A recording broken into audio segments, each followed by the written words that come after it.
Poetry Center, bringing poetry to Paterson since 1980 at Passaic County Community College.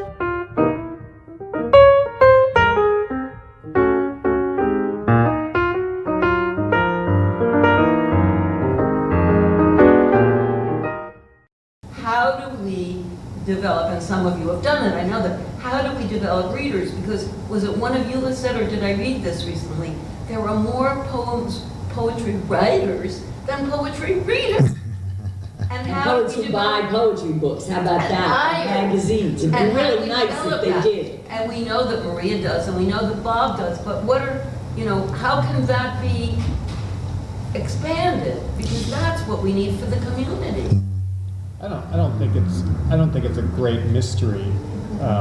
The type of activity that needs to go into that, especially if you live in urban areas. There are venues for these things, and it's really, I think Bob can attest to this, it's really a question of hitting the bricks and putting yourself out there, even for those of us, myself included, who don't do that naturally. I mean, I have to force myself out the door to do these things, but I do it because to not do it wouldn't be doing my job. I don't know that I could say I'm a poet if I didn't make an effort to do those things. Right.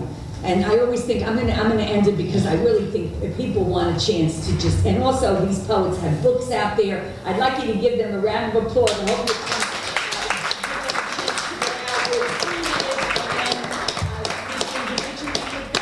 come buy one of their books or buy one of their magazines and have a conversation with them out at the reception. And I thank you all for being here.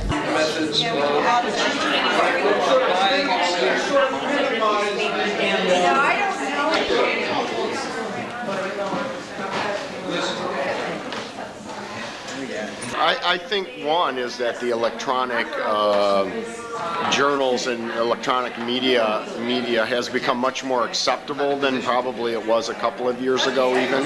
It's growing. I mean, originally I think when it first came out, people thought that internet stuff was sort of not up to the quality of the written page, but now it seems to really have taken on its own distinction and honor, and it has become just as accepted to be in a good web magazine as it is to be on the written page. So that's one thing. The other little thing that I noticed throughout talking today on the panel and everything is that still, all in all, with everything changing and poetry being more popular than it's ever been in recent years, recent decades, maybe recent centuries, is ultimately hard work, sticking with it, getting yourself out there, going to open mic readings, submitting to your local publications or newspapers even. All that grassroots stuff is just as important now as it was way back, centuries ago and leading up and decades ago. So no matter what, hard work is what I walked out of this thing today thinking is, yep, can't replace that. I think the thing that's important to remember is that reaction to poetry is very personal. So just because one person rejects your poems doesn't mean that another person isn't going to love them. I can't tell you how many times I've turned something down only to have it be published by another publisher to great acclaim. So there really is no accounting for taste, and I would say it's important to remember that.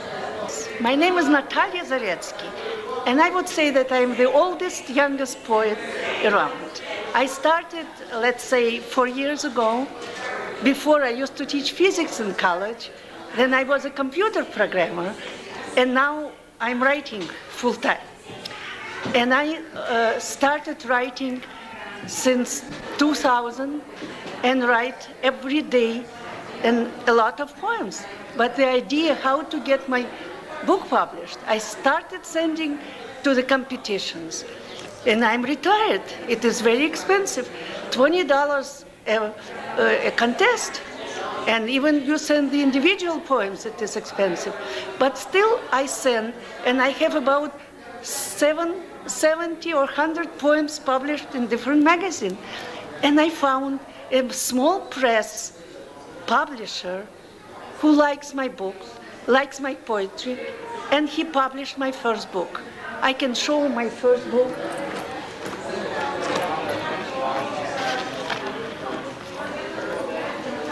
This is my first book published in the California's publisher house. And now he's taking my second new manuscript.